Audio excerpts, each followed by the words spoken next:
Hello, career thought leaders. Glad to see you here today, and feel free to say hello. Today, we're going to be talking about how we can help our clients in career transition make a career change. So, career change is challenging in any market, right? Making that change and going into something new, it takes time, it takes a little bit different effort, it takes a different job search, and often our clients struggle with that. And so this career transition during a pandemic or a down economy of any kind is even more challenging. And we'll talk a little bit about why that is and how we can help our clients work through that. So those are our topics today, talking about career change. And I'm wondering, are you seeing clients that are in career change? Are you seeing clients that want to make a career change? And what do those clients look like? We read a lot about women, especially wanting to make a career change. One of the articles that we shared in our newsletter a few weeks ago was about 60% of women want to make a career change after the pandemic. That is huge. That creates a huge opportunity for those of us in business and those of us who work in organizations that might be serving those women. We need to have the tools to help them make those transitions. And I'm not sure why they only polled women, but I'm sure there are men that are looking to make a career transition too. So are you seeing that? What types of clients are you seeing want to make a career transition? And that's what we're going to talk about today. So because of the pandemic and the way that work has shifted, and perhaps some new perspective that people have on life, we are seeing an increase in the number of people that want to make a career change. And that creates a special kind of challenge because we have difficulties in the marketplace. We have whole industries that are struggling, and maybe things that people would want to do or have done, they can't do anymore. What do we do about that? So today we're going to go through 4 tips for career change, even in a pandemic, and it's going to be flow. So we're going to talk about the flow of career change. And the first one that we're going to talk about is focus.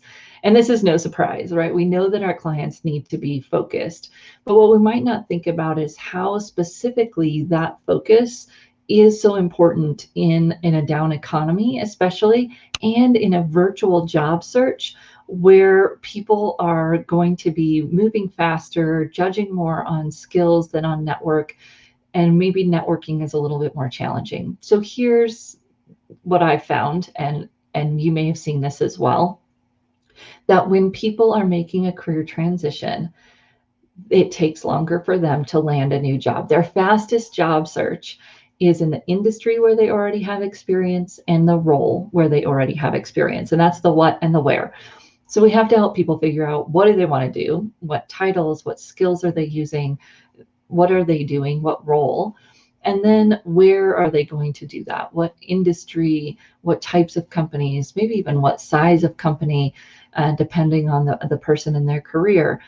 And when people make a similar kind of lateral move, it's pretty fast. Why? Well, because someone has the experience that the hiring manager needs, and it's it's kind of that plug and play. We can see, oh, we can hire this person and they'll be able to step in tomorrow and do the job. This is even more important when people are applying online, because if they don't have the experience, they aren't getting through the initial screen. I'm not going to say ATS because it's really not about the ATS, right? It's about that initial screen, recruiter, whoever's doing it, that's looking for someone who can step in and do the job tomorrow. And there's not a whole bunch of wiggle room there, right? They need someone that can step in and do the job tomorrow. Hi, Elizabeth, working with men and women making a career change. Excellent. Love to hear more as we go along, what types of industries and if you're seeing some of these things. So focus, what and where. When they're looking to make a transition, the fastest transition and career change will most likely be when they change industry but stay in the same role. So this is that, accountant who wants to change industries but is staying in accounting. People can see the translation. They know that this person can do the job. They can still see, oh, yes, I can hire them in and do the job tomorrow. And we can do that translation work in their branding, which we'll get to in a minute. So when they're thinking about making that transition, the what and the where is easier to change. However, if they change a what, so if they want to change roles, then their best move will be to stay in the industry. So if they're wanting to take a step up from engineering to marketing or management, it's the easiest transition for that will be in their same industry, because people will say, oh, they know the products, right? So they bring that level of value because they have that. The hardest transition will be when someone is transitioning industries and roles. And most of the time, we want to help clients think about a step in between of some kind to build a bridge. So if they're wanting to transition industries and roles, what could they do to make a step in between there? Or what other ways could they build a bridge? Maybe, going back to school, doing something that helps build that bridge from one thing to the next. Usually that bridge is change the what or the where first and then change the other one so that you can make that move. And I think about my husband. So he's an engineer. He wants to get into marketing and management. Been talking about this for a long time. He's also a hesitant engineer, right? He's got to have all the pieces in place. So we said, okay, if you want to, he also would like to get into a different industry because he's in energy, which he calls dying dinosaurs, right? The oil and gas industry.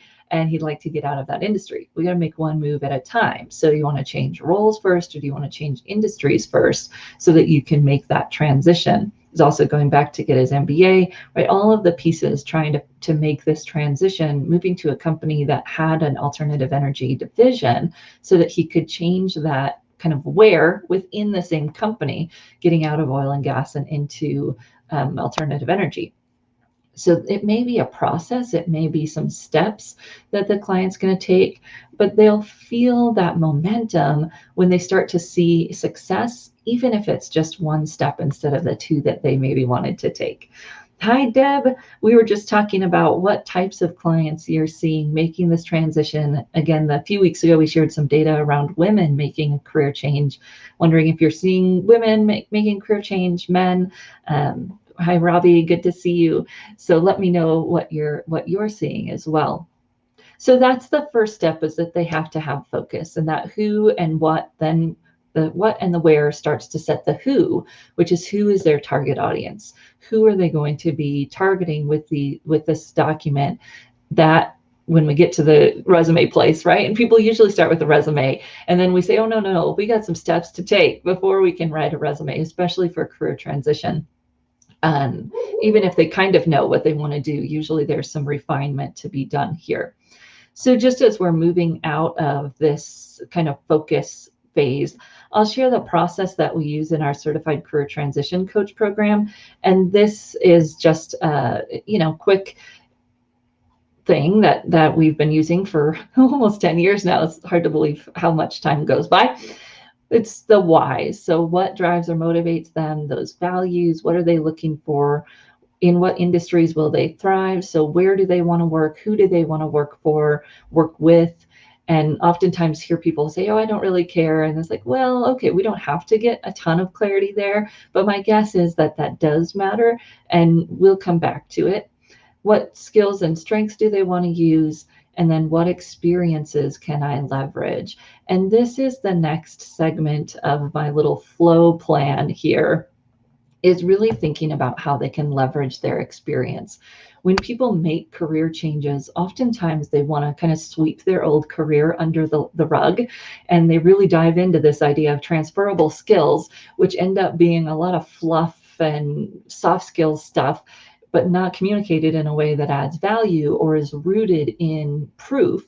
And then we get into trouble. This really stops a career transition in its tracks when people kind of reinvent. It's a great word, but it sometimes gives people the wrong impression. We don't want you to reinvent. We want you to use what you've done and translate it, target it, leverage it, so that an employer can see you as the value add employee that you'll be. And we don't want to lose all of that experience that you have in your background. Hi, whoever you are. Thanks for stopping by. Feel free to drop your name in the comments so we know who you are. So this idea, and when I put together the WISE process, part of my challenge was that a lot of the assessments in our industry don't take into account experience, really, right? They kind of have this idea of either interests or skills, and skills are based on experience, but people don't always do a great job of connecting their experience to the new role, or pulling out the accomplishments and skills and relevant pieces from that experience and being able to move it forward to the new job. So we want to help our clients really connect those dots and be, especially when they're mid-career and above, right? How can they make sure they're getting credit for that experience? It makes them feel good. It makes the employer feel like, hey, this person can step in and do the job. Hi, Giselle. It's good to see you.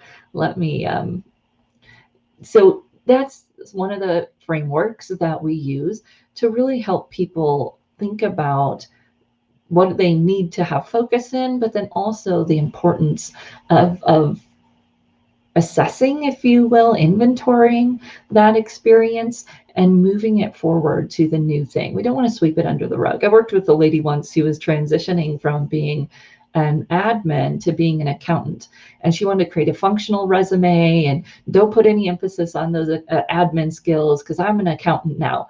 Well, you've got 20 years of admin experience here that really builds the story of you as that trustworthy, detail oriented, although we don't want to use that word. That experience built that picture for her. When we sweep it under the rug because we, think, oh, we're transitioning. Well, not really. In some ways she was transitioning roles, but not in that large of a way. And I work with clients often, and maybe you do too, that when they're making a transition, it's like all new, it's brand new. And there's some excitement around that, but there's also something we lose in not honoring that prior experience. Hi, Jackie. Good to see you. So we've gone through our first two keys here. The first one is focus, who, what, where. And then the second one is leveraging that experience, really being able to connect the dots between what they've done and what they want to do so that they are a qualified, competitive candidate for that new job. And Jackie, we were talking about that a little bit this morning in the ACRW class, right? We don't want people to lose the value of that experience. So we have to help them translate it into the new role. But before we do that, one of the other pieces here, our O, is own your brand. So you know that we teach the personal branding program, and I'm kind of a big advocate for it. And this is the reason why, because when people really believe that who they are adds unique differentiating value, their confidence soars. They don't feel like that wannabe anymore. They really believe that they can bring value to the new situation. And when they are not convinced, they can't convince anyone else. And when we help them connect those dots between what they've done and what they want to do, it really starts this process of building their brand. And then, of course, we can take it even deeper to really help them think about who they are, what their difference is, and how that adds value to their audience, that unique promise of value. So they can own that. Doesn't matter that you're transferring it, and you don't have to reinvent yourself. You are great as you are. It's, all the memes come out at the beginning of the year when everybody says new year, new you. It's like, wait, no, you don't need a new you. You are great as you are. How can we communicate that benefit, that value now to a new audience? And I love that power of the branding, especially right now. That connecting that. And so we showed some data a while ago. Susan and I were doing one of these lives, and there's actually data that shows people's employability increases when they understand their professional brand. And this is why, because when I can talk about my skills with confidence, other people will listen. When I don't really understand, or I haven't made the connection, or I'm trying to show them that I could do it. If you're in our resume writing program, you know that every time I grade your assignments, I say no ability to, because it's not that they're able to do these things, they have done them. And that is such a much stronger statement in their head and on paper than I can do this, or I have the ability to do this. No, you've done it. it may have been in a different setting, it may have been in a different language, but you've done this, and let's tell that story. Yeah, Linda, that storytelling is so important. Thank you for that. And getting them to really own that story and understand how it translates to the new audience. So now we get to our last letter here, which is the wow your audience. And this is where people want to start, right? They come in and they say, oh, I need a resume for my new job, because maybe they even have figured out what they want to do, but they really haven't connected the dots, and we can go back and help them connect those dots. Or maybe they know they want to make a transition, but they don't know what it looks like. And in the last class of our career transition coach program, we go through how do we help them think about their resume, their interviewing, all of that in the future, because if they talk about where they've been, they won't be connecting or relevant to where they want to go. So they have to tell those stories in the future language on their resume and their interview. All of those stories have to be connecting to the new audience, or they'll just see someone who used to do this. One of the assignments for our resume writing program is that they have someone who's been in the insurance industry and now wants out. And how do you tell her story of being an effective sales leader without having to carry all of the insurance baggage with her, especially knowing that in a lot of other sales types of industries, the insurance industry may not be as respected as we would like it to be. And when we're working with those clients, how do we help them make that transition in their language? And I don't want them to talk about being a wannabe. I want them to talk like they are, because they are. It just may have been in a different industry. I always remember a Rotary meeting I went to where they were talking about how to recruit younger members. And they're like, oh, well, we should, say that we help wannabe leaders grow. It's like, well, nobody wants to be branded as a wannabe, and nobody wants to hire a wannabe, right? People want to hire someone who can step in tomorrow and do the job. And that's the challenge for our current career transitioning clients, is to really be able to position themselves and tell their stories in a way that show they're someone who can step in tomorrow and do the job. Not that this is what they want to do, but this is what they do, and now they're going to be doing it in a new industry. That future focus. Yeah, thank you, Susan. So it sounds like you're seeing some career transition clients. You're working through the process with them, and I know that you all are doing some great work there to help people think about work in a new way. And this is our challenge, right? It looks like people aren't going back to work anytime soon. Microsoft just announced that people can work from home as long as they want to, and that they'll definitely be working from home through the summer of next year. We aren't going anywhere anytime soon, which is challenging, especially for people who are less introverted. But even those introverts are starting to say, wait a minute, maybe I do need to go see some people every once in a while. And what does new ideas of work look like, especially for a lot of parents, especially mothers, who are stretched thin right now with working and childcare and homeschooling. And it's no surprise that we're seeing 60% of women wanting to make a career change, because oftentimes when everything feels like it doesn't work, we also feel like work doesn't work. And that's one other area that I would check in with my clients. Is this really the problem, or what about this is the problem? Can we explore that? Because it may just be that everything sucks right now, and it's not necessarily a career change that's going to fix that. I talked to a lady once who was working at a university, and she had maybe one child or two, I can't remember.